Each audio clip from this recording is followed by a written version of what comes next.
Bangkitan dan hidup, ia akan apa? Hidup walaupun ia sudah mati. Bagaimana maksudnya, Pak? Orang mati ya mati-mati aja, Pak. Maksudnya saudara, sekalipun engkau sudah mati, kita semuanya sudah mati. Karena apa? Karena dosa. Karena dosa saudara dan saya sudah mati. Tetapi karena Yesus bangkit, kita hidup. Setiap yang percaya hidup, memiliki kehidupan. Ini tidak ada di ajaran lain, saudara. Ya, jadi yang pertama, saudara, mengapa kita merayakan dengan penuh sukacita? Karena Allah yang kita sembah adalah Allah yang hidup, bukan Allah yang mati. Makanya kekristenan tidak pernah mengajar yang namanya kalau kita mau menyembah Allah, kita harus buat segala bentuk, misalnya dalam benda-benda patung dan sebagainya, benda-benda yang mati yang harus disembah. Tidak ada. Makanya di gereja ini tidak ada patung Yesus atau apa, kan ada banyak orang seperti itu. Bagi kita karena dia hidup, dia roh tapi dia hidup.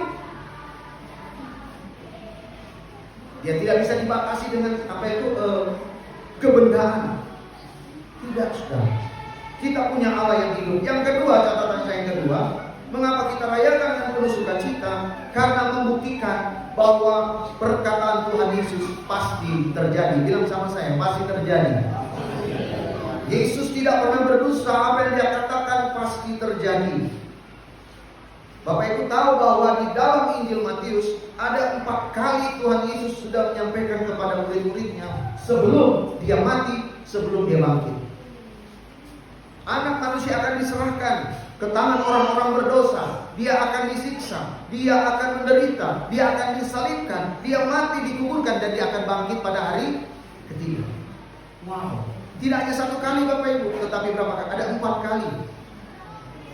Diulang-ulang. Walaupun akhirnya murid-murid tetap gak percaya. Waktu para wanita ini berkata, Yesus sudah bangkit loh.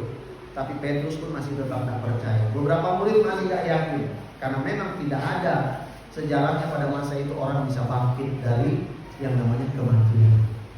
Ini sesuatu yang mustahil, tidak mungkin. Tetapi Yesus bilang apa? Hari ketiga aku akan bangkit. Ingat baik-baik itu.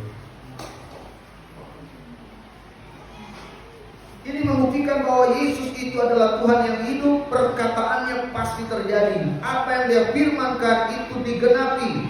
Kenapa? Karena dia Allah, dia Tuhan yang tidak pernah berdusta. Makanya malaikat bilang pada perempuan, pergi sana, kasih tahu murid-murid, Yesus menunggu mereka di Galilea. Seperti yang sudah dikatakannya.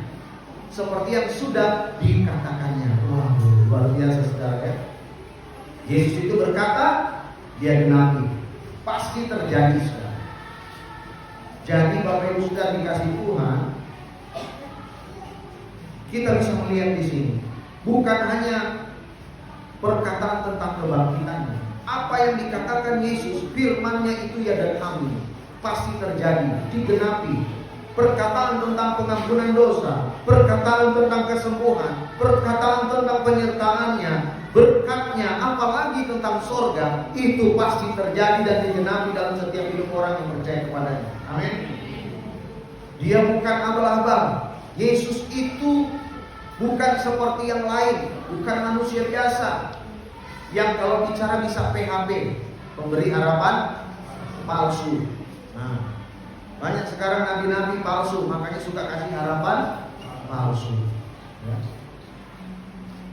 Yesus itu pemberi harapan pasti. PHP juga, tapi kalau dilihat dari sudut pandang sorga, dia pemberi harapan pasti. Bilang sama saya, pasti. Jadi kalau sama Yesus itu pasti. Hidup ini kan perlu kepastian ya. Jadi iman Kristen itu pasti. Jadi yang pasti-pasti aja. Yesus gak pernah bilang, kau percaya padaku, mudah-mudahan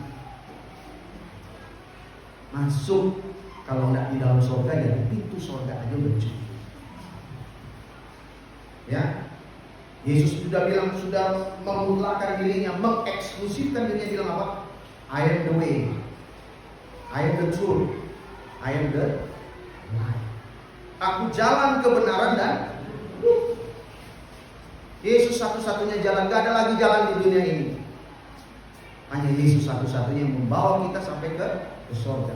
Tidak ada kebenaran lain di dunia ini. Orang mau bilang di luar sana ini yang paling benar, tidak. Hanya di dalam Yesus kebenaran itu ada. Amin. Kehidupan hanya ada di dalam Yesus. Tidak ada lagi yang lain. Jadi Bapak Ibu, jangan goyah lagi. Yang pasti-pasti aja. Kekristenan itu yang pasti-pasti.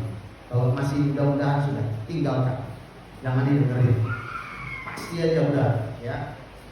Pasti selam. Pasti nggak ini semua? Pasti ya? Pasti. Haleluya. Kalau belum pasti, ulang lagi katekisasinya.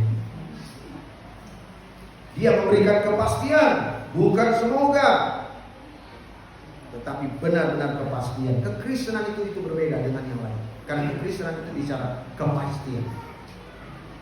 Bukan ya kalau bisa, ya kalau boleh, ya.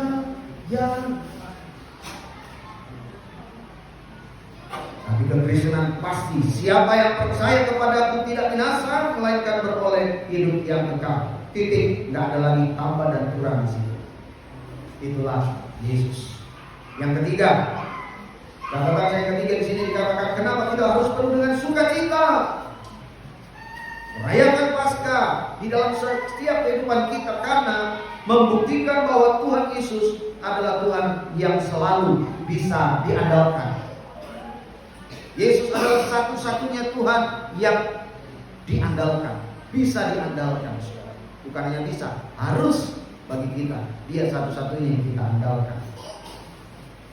Waktu para wanita itu pergi ke kubur, mereka tidak ada pengharapan. Mereka kehilangan pengharapan. Mereka merasa, waduh, orang yang kita sanjung, guru kita udah mati, hopeless, nggak ada harapan. Tetapi apa yang terjadi ketika mereka datang ke sana? Mereka melihat kubur kosong. Yesus bangkit, maka bangkit pula pengharapan mereka. Ya, bahwa mereka punya Tuhan yang hidup. Yang keempat, saudara, mengapa kita harus merayakannya dengan sungguh-sungguh, dengan sukacita? Karena membuktikan bahwa pelayanan kita, persekutuan kita, ibadah kita di dalam Yesus tidak sia-sia. Bilang sama saya, tidak sia-sia. Coba dibaca saudara 1 Korintus 15 ayat 14 dulu. Tolong Pak. Nanti lompat ayat 57 dan 58 dari 1 Korintus pasal 15. 1 Korintus 15 ayat 14 kita baca belum ya? Ya, 1, 2, 3. Tetapi andai kata Kristus tidak dibangkitkan, maka sia-sialah pemberitaan kami, sia-sialah juga kepercayaan kami. Kalau kita baca terus, kalau Yesus tidak bangkit, kita semua sia-sia. Bahkan dikatakan sia-sia kepercayaan saudara dan saya. Bahkan kita katakan 1 Korintus 15 itu, kalau kita baca terus, kita orang yang masih hidup dalam dosa, kita orang yang paling malang di dunia ini. Karena Yesus tidak bangkit. Berarti kita tidak jauh beda dengan yang lainnya. Tetapi karena Yesus bangkit, coba ayat 57, 58, lompat ke sana sekarang. Yesus bangkit, apa dikatakan? 1, 2, ya. Tetapi syukur kepada Allah yang telah memberikan kepada kita kemenangan oleh Yesus Kristus Tuhan kita. Karena itu saudara-saudaraku yang kekasih, berdirilah teguh, jangan goyah, tidaklah selalu dalam pekerjaan Tuhan. Apa? Sebab kamu tahu bahwa dalam persekutuan dengan Tuhan, jerih payahmu tidak sia-sia. Luar biasa. Tidak sia-sia. Tidak sia-sia kita ibadah pagi ini. Enggak sia-sia kita melayani Tuhan pada pagi hari ini. Enggak sia-sia semua yang kita lakukan hari ini. Dan sia-sia iman saudara dan saya percaya Yesus. Karena dalam persekutuanmu dengan Tuhan tidak sia-sia. Kenapa? Karena dia bangkit, dia hidup. Pujian berkata sebab dia hidup ada hari esok. Tidak sia-sia. Wow. Nah, saudara yang dikasihi Tuhan, itu catatan saya 4 catatan. Nah sekarang mari kita lihat bagaimana kita membawa kehidupan